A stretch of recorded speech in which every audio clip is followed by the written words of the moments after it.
Gandhinagar circuit હાઉસમાં સમસ્ત કોળી ઠાકોર સમાજનું જે આયોજન કર્યું છે અને ખાસ કરીને તે જે વેશ્યામાં ઘટના બની ઘનશ્યામભાઈ રાજપરાની હત્યા થઈ એના અનુસંધાને 9 તારીખે આપણે મહાસંમેલનની જે યોજના કરી છે એમાં કલમ એવા સંગઠન પૂરેપૂરું સમર્થન કરે છે. આજે સિસ્ટમને અને અન્ય સમાજને ખબર છે કે કલમ એવા સંગઠન શું છે.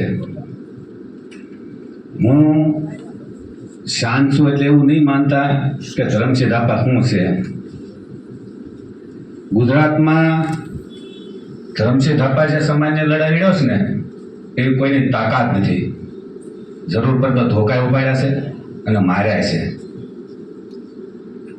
આ ઘટના જે બની, હું ડરવાની વાત નથી કરતો. જો ભાવનગરમાં બની હોય ને તો માર ખાને જાય. હું ચેલેન્જ મારું છું તમ તારે. હું કોઈના પેટમાં છું, કોઈનું હોય છે. કોઈની હિંમત હોય તો આવે ભાવનગરમાં કે ધરમસિંહ ધાપા શું છે. એટલે કોઈ એવી પીઠો દલાલ બનીને કામ કરતો હોય ને તો ચેલેન્જ છે તમ તારે ધરમસિંહ ધાપાને ફોન કરજો કે તારો કાર્યક્રમ બગાડવા આવી છે. એટલે હું એમ નથી કહેતો કે આ ઘટનાને આમ કરું તેમ કરવું જોઈએ. આજે ઘટના શા માટે બને છે? મહાપુરુષે કીધું કે ઘટના એ માટે બને છે કે આપણે એક સાથે બેસવાની વાત નથી કરતા.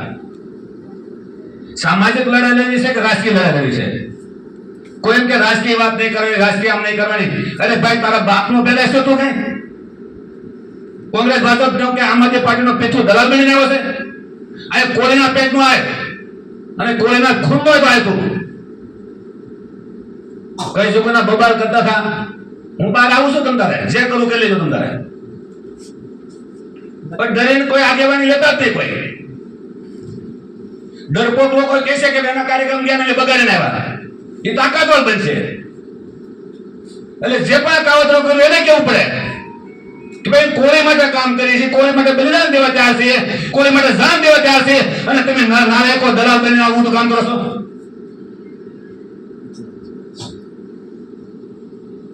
હમણાં મેં તારા પેપરમાં ઠોક્યા છે બધા રાજુભાઈ ઠોક્યા. અને મિનિસ્ટર, કેન્દ્રીય મિનિસ્ટર છે મનસુખ માંડવિયાના વ્યવહારને ઠોક્યા છે. જાહેરમાં કહું છું તમ તારે ધરમસિંહ ધાપાનું જે ઉકેલું કે તમ તારે. પણ કમસે કમ કોઈના પેટના છો, કોળી છો તો અહીંયા કોળીનું લોહી હોય. મને તો એવું લાગે લોહી જ નહીં ભાઈ.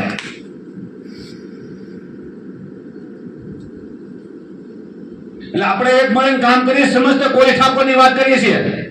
અને મને તો ગૌરવ છે, આજે આનંદ થાય છે કે કોળી ઠાકોર એક લડવા નીકળ્યો છે.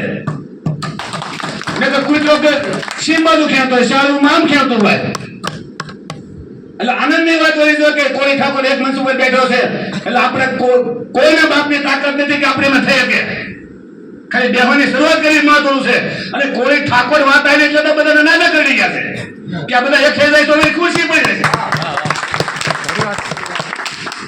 અને પડી જ જોઈએ. રાજસત્તાની વાત કરવી જ જોઈએ. રાજકારણ કઈ થશે જ નહીં. કાશીરામ સાહેબ થઈ ગયા યુપીમાં, સાયકલ લોકોને સગાડ્યા દલિતોને. ખરી વાત. અને 4 વાર મુખ્યમંત્રી માયાવતીને બનાવ્યા.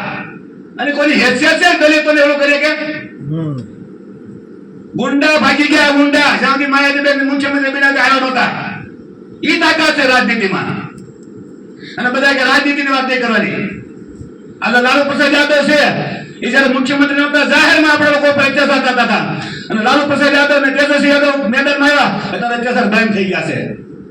એટલે કહેવામાં આવ્યું કે જેનું રાજ હોય ને એની પર અત્યાચાર ન થાય.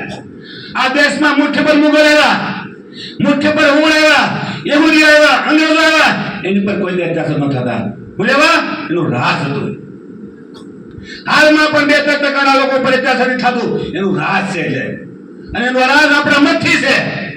જો આપણા મતથી એનું રાજ આવતું હોય અને એ સમાજ સુરક્ષિત રહેતો હોય, બેની રીતે સુરક્ષિત રહેતી હોય તો આપણા મતથી આપણે રાજ કરવું જોઈએ. કરવું જોઈએ. આપણી સરકાર હોવી જોઈએ. તો સત્તા જ માસ્ટર કી છે. દરેકનું પ્રશ્ન સોલ્યુશન માત્ર સત્તા છે. સત્તા સાચી વાત. સત્તા વિના સ્થાન પણ નકામું છે. એ લોકો કરી કે છે એટલું કે દલાલો બેસીને કામ કરે છે. જાલિમોએ પાર્ટીઓ બનાવી છે અને ગદ્દારો અહીંયા કામ કરે છે એટલે અત્યાચાર અન્યાય થાય છે. જે દિવસે જાલિમો અમે લડવાની તાકાત ઊભી કરશું તો હેસિયત ને જાલિમોમાં આપણે જાજુ નહીં કહેતા. વિશ્વમાં અમે જબરજસ્ત સંખ્યામાં આવશું. હું શહેર નથી તારતોને સંખ્યા કહેતો, પણ જ્યાં કલમળિયા સંગઠન આગળ ગુજરાતમાં કામ કરે છે એ બધા તમારે આવશું અને તાકાતથી આવશું તમારે અને સંમેલન પૂરેપૂરું સફળ બનાવશું. દરેક સમસ્ત કોળી છાપો સમાજ. આભાર ધરમસિંહભાઈ.